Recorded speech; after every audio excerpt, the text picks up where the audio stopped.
Hello and welcome to Gefet in the Daf. I'm Yael Shimoni, bringing to you together with Hadran and Yeshivat Drisha, learning Iyun and your Bekiyut Daf Yomi, and we are now holding in these very interesting pages discussing the seventh mitzvot of Bnei Noach, the seven commandments of Bnei Noach. And many interesting issues are here, and I think learning these dafim in Iyun could be fascinating, can take an entire year, maybe even more. We're just going to have a taste of a bit, maybe just to open your appetite for things that can be found in these pages. And I decided to talk about the question, what is the isur, or what is the place of Gentiles, of Goim, learning the Torah? What happens when Gentiles want to learn Torah? What's the connection? Is it good? Is it bad? How much? And what we're going to touch upon is really two different points. Of course, the big question here, you can have a shiur in halacha, you can have a shiur in iyun. We won't do it so at length. I'm just going to show you the shita of the Meiri. The Meiri is very interesting always to read when we are learning sugyot that discuss the connection between Israel and the world, Gentiles.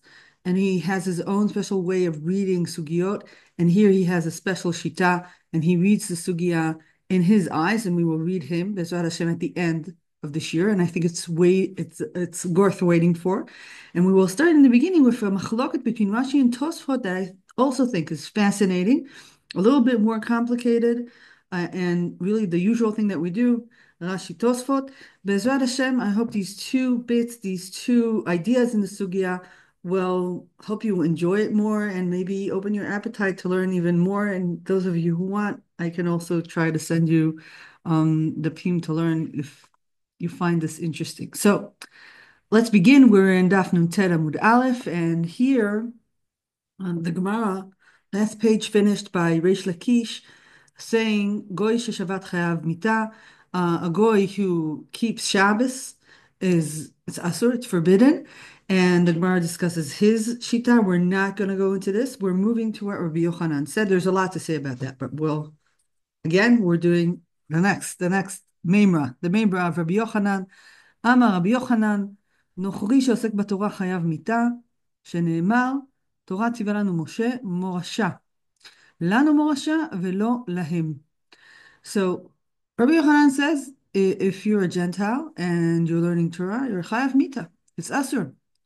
Why? There's a pasuk. Torah tzivah lanu Moshe morasha ki'ilat Yaakov. Morasha means it's our Yerusha, and it is not yours; it's ours. So the Gemara asks, why don't we count this in the seventh mitzvot of Gentiles, of Bnei Noach? If this is chiyuv mita, it should be part of them. And the Gemara answers, it's actually included. How is it included?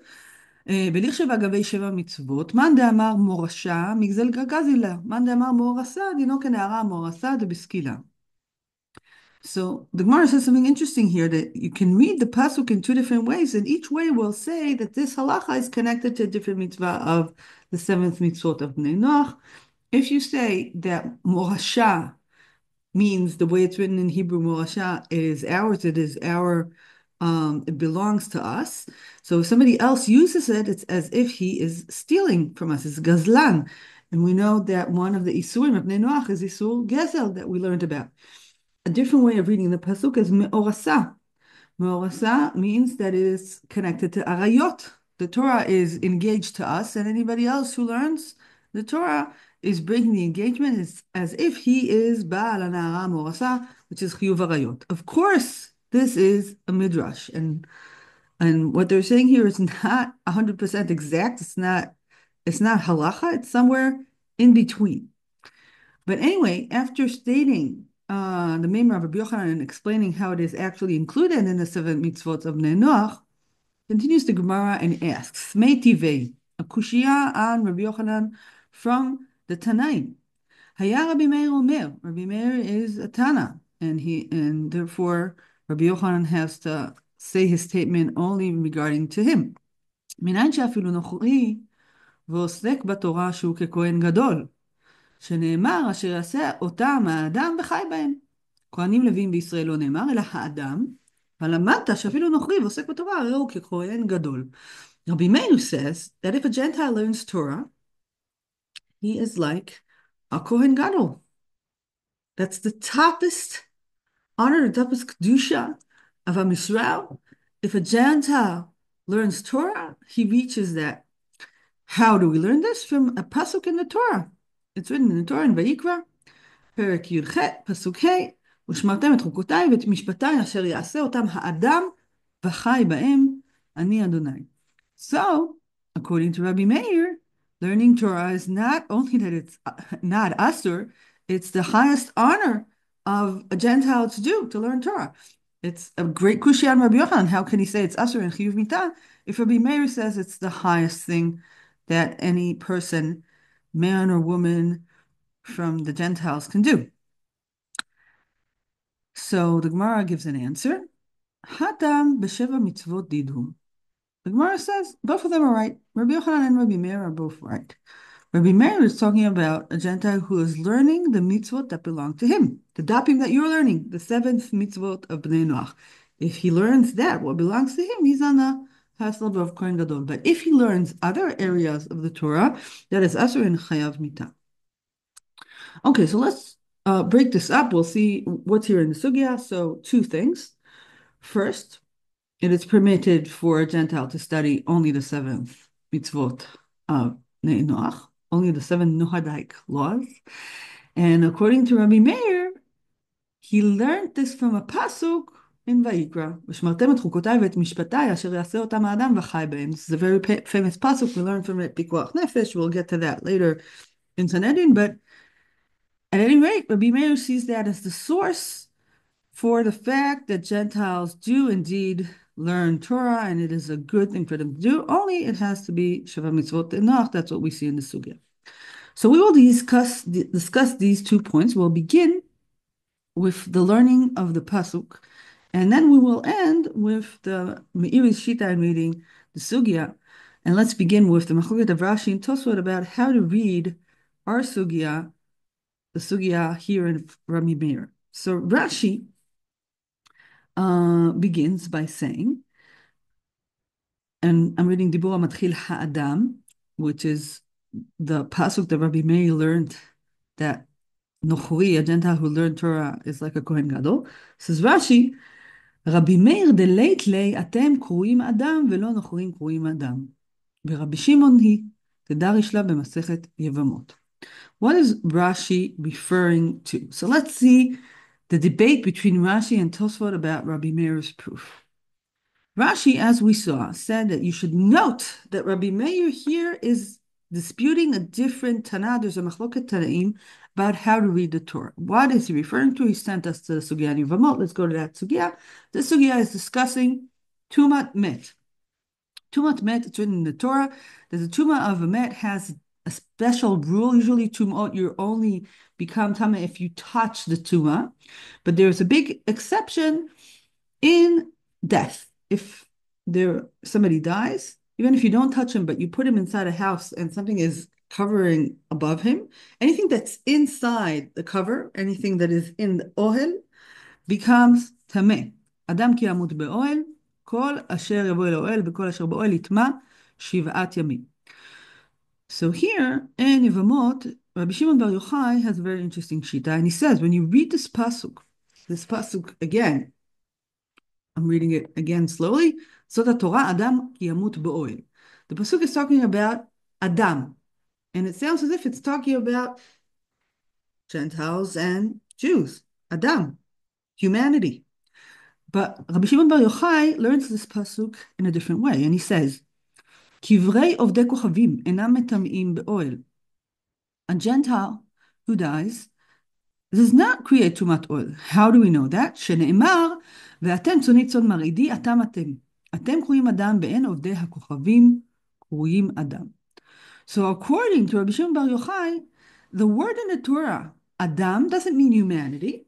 It means Israel. And how does he prove it? He proves that from a pasuk in Yechezkel. So let's see a bit of Yechezkel. We're in a nevuah, nevuat puranut. Yechezkel speaks to the leaders of Am Yisrael and says that the leaders have been leading them wrongly. The leaders here are called the shepherds, and Am Yisrael is the animals, Hatzon. And this whole parak talks about the tzon, the sheep. Israel is sheep, and their leaders as their shepherds, and the shepherds have done a bad job, and therefore God says that they will not continue to shepherd his flock.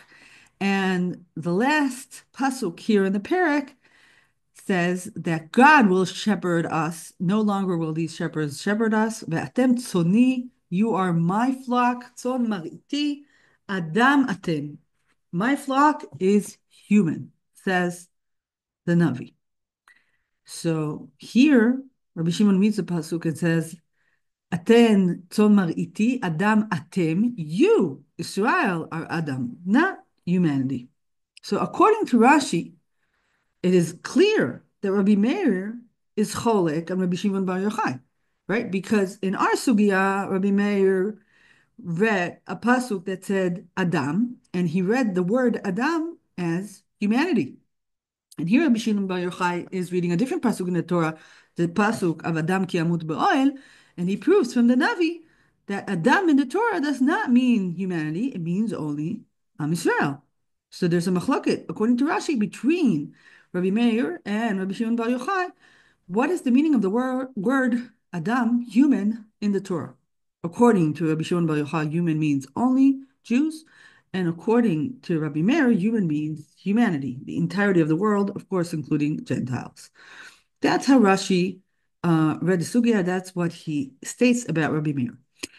Now, the Tosafot had a question regarding Rashi, and he says, "Bekashe, it's hard for me what Rashi said. Why? Because if you go to Kritut, Daf Vav Amud Bet, you will see there that it sounds as if Rabbi Meir agrees with the same learning of Rabbi Shimon Bar Yochai that we saw in Masechet Yevamot. Let's look briefly at Kritut. Kritut is a harder Masechta to learn. When you get there, you'll see it's more condensed, seems to be maybe even an earlier writing of the Masechta. At any rate, this is a little hard, but we'll sum it up briefly just in order to understand the Tosafot. So here in the sugya, they're talking about Sheven HaMishcha,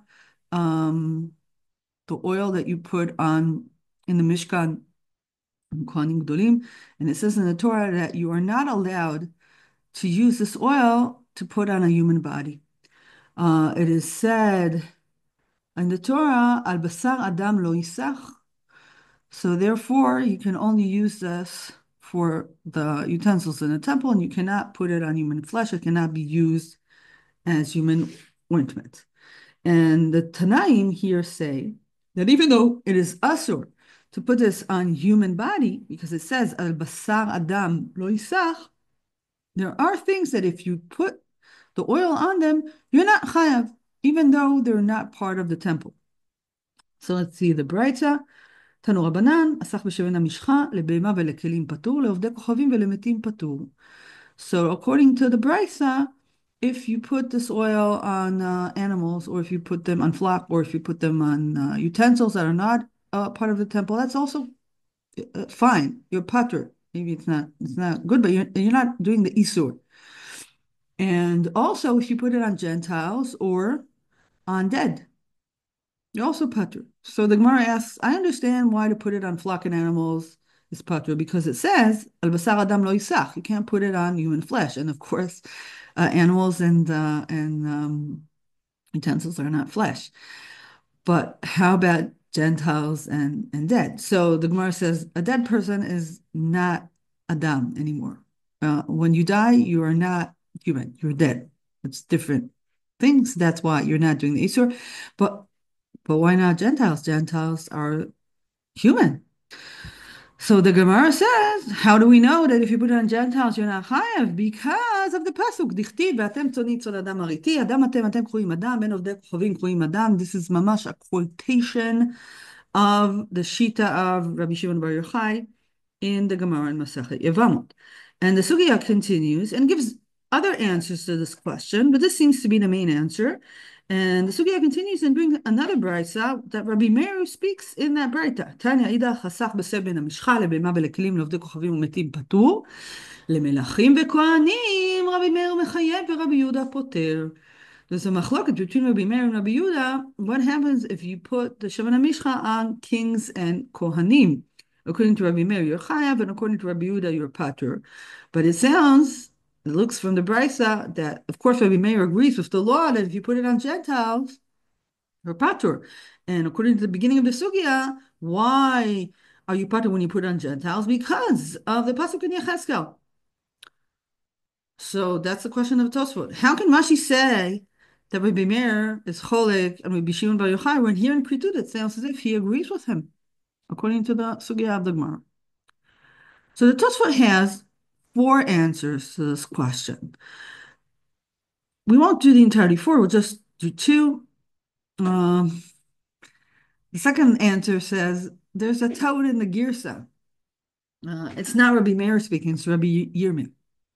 Okay, there's a different machloket tanaim. It's not between Rabbi Meir and Rabbi Shimon Bar Yochai. Rabbi Shimon Bar Yochai actually agree. Rabbi Yirmiyah is cholik. Okay, of course, that still remains a machloket tanaim. Only it's not a problem of Rabbi Meir on Rabbi Meir. Rabbi Nutam has a different answer. There's another answer here, but I want to focus on the 4th answer, the answer of Rabbeinu Meshulam. Rabbeinu Meshulam says, "I'll call you a midrash." The midrash says, מה יקוב לו קבע אל, שלא הזכיר שמו על פורענות אדם, כי על פורענות, אדם כי יהיה באור בשרו נגע צרה, כי תהיה באדם ולא בישראל, אלא יעמדו לברך את העם, וגבי פורענות, אלא יעמדו על הכללות. So the Midrash says that when God speaks about bad things, for example, tzarat or tuma, or if we're talking about the klalot and hargizim and haraval, all very negative things, then the Torah will not use the name of Israel or say Am Israel talking on problematic and bad things. It's like we see in other places in the Gemara that when Chazal themselves say something bad on Am Israel, so they don't say Israel, they say Sonehem Shel Israel. They speak Bilshon Saginaho. They say the opposite. In order not to say the name of Israel in a curse or in a bad way. So according to the Midrash, the Torah itself is written that way. And God, and the example of Harguzim and Haraval is very nice because when the Torah is describing people who are standing on the Mount of Gerizim to say the brachot, they say, Ele yamdu levarech et ha'am. They're saying to the bracha to the people. But when the Torah describes the people who are saying the curses, they just say, Ele yamdu ala klala. And they're not mentioning that they're saying the curses to the people, just saying curses out in the air. Even though it's obvious they're talking to the people, but you don't write it. It's pasnisht. Also, says the Midrash, when God speaks about tzarat, so leprosy is only for Am Yisrael, only they get tzarat. Gentiles, even if they do have different afflictions, it's not considered tzarat, doesn't create tuma. And there, the Torah speaks about Adam. Adam ki yeh b'or b'saro negat tzarat, but everybody knows it's only Israel. Why say Adam? Why say human, not say Israel? Because you don't want to say the name of Israel. Regarding Tuma, even though we all know that it's talking dafka about Israel, we use a different name. Even though we want to say Israel, we say Israel without saying Israel. That's the Midrash. So Rabbeinu Meshulam says, it is the same thing when Rabbi Shimon Bar Yochai says that the pasuk of Tumat Oil says Adam, but it actually means Am Yisrael.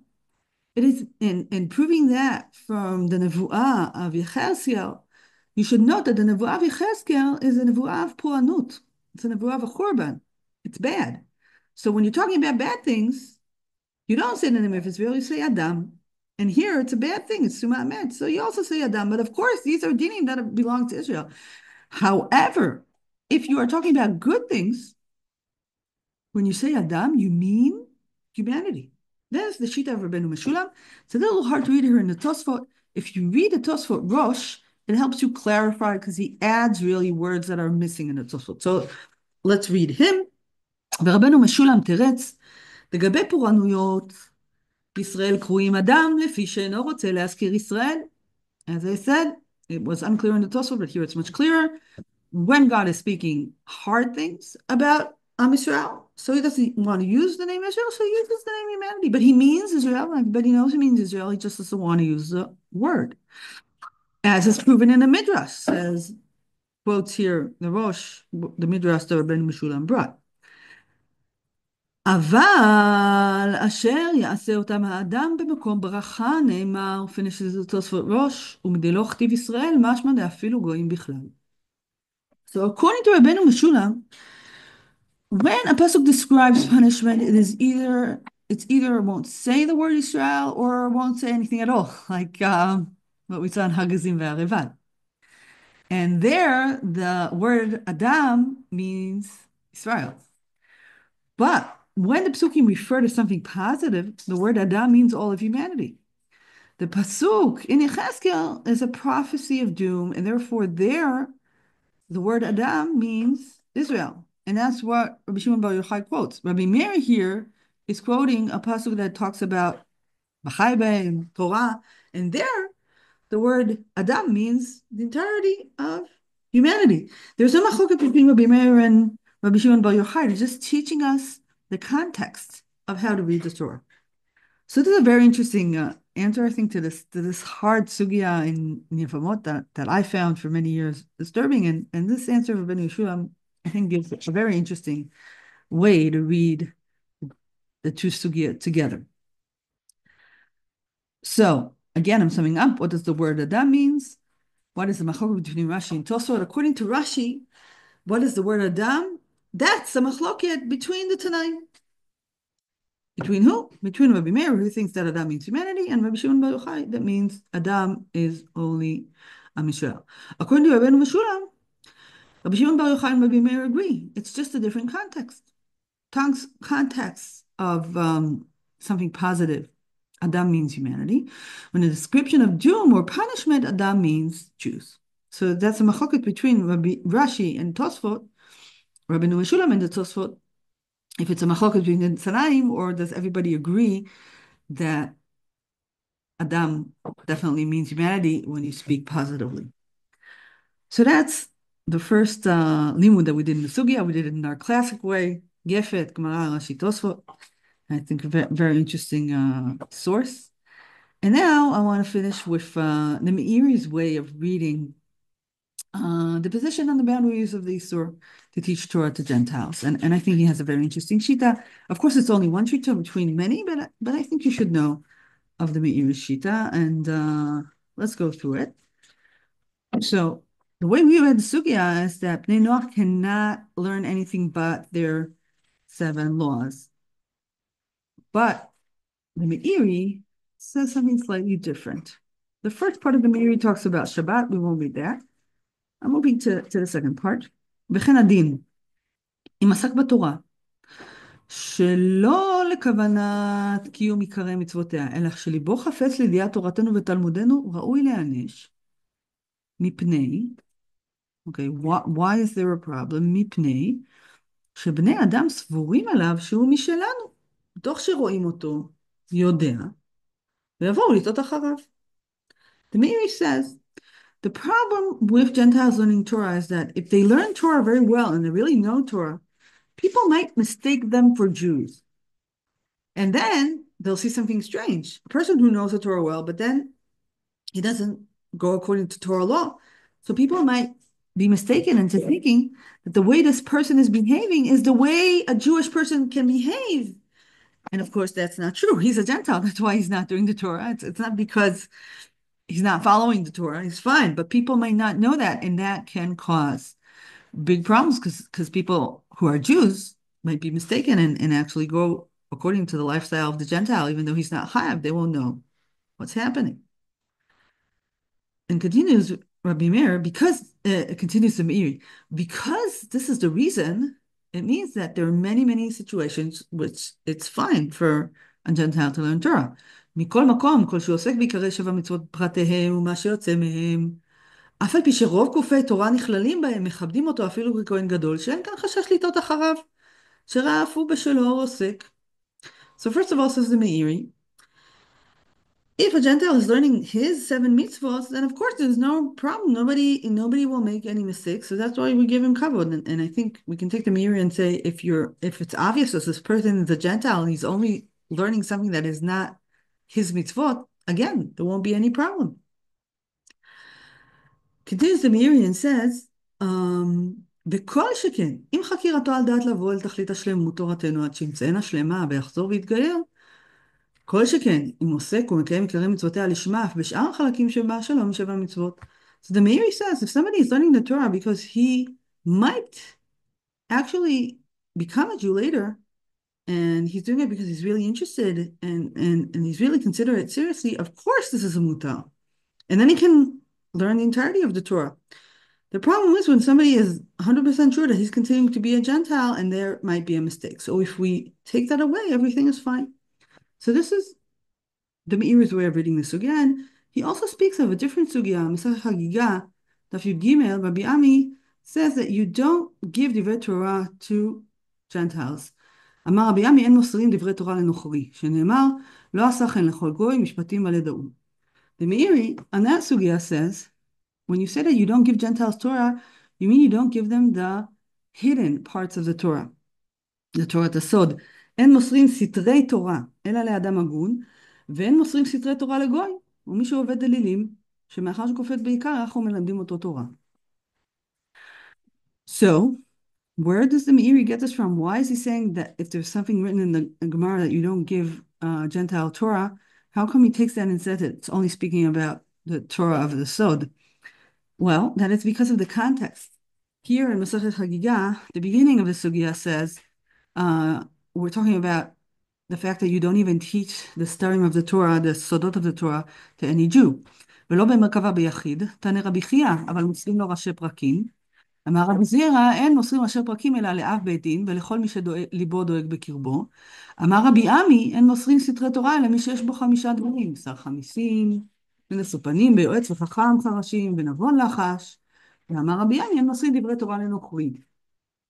So what the Meiri says here, he connects between the two members of Rabbi Ami. Rabbi Ami said that even Jews don't all know the entirety of the Torah because there are parts of the Torah which are hidden that are not allowed to be given to anyone. Even if you're Jewish, you have to pass tests. You have to be able to be tested and then to be given these terms of the Torah. So the same goes to Gentiles. You don't give everybody everything because the Torah is very, very secretive. So this is the Shita of the Meiri actually saying that our entire sugya is not talking about telling Gentiles you can't learn Torah. There are many ways for Gentiles to learn Torah. If it's very clear that they're Gentiles and nobody will mix them up with us, it's fine. And also if they're really interested in Torah and they might actually consider converting, that's also fine.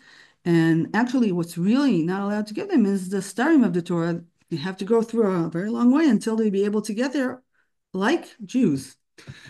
So we went through 2 points in the sugya. One, what does it mean? Adam is human in the Torah meaning only Jews, or does it mean also Gentiles? And we saw a very interesting machloket between Rashi and Tosafot, and an interesting answer of Rabbeinu Meshulam in the Tosafot. And I also wanted to share with you the way of the Meiri reading the sugya in entirety. As I said before, different people have read, different Gdolim and Poskim have read the sugya in different ways. We did not do a shiur Iyun or shiur halacha. I just wanted you to give you a taste of the Meiri shita in reading the sugya. Again, as I said, the Meiri always have interesting things to say about the connection between Jews and Gentiles, and he has a way of seeing this connection and reading the sugya in light of this view of his worldview.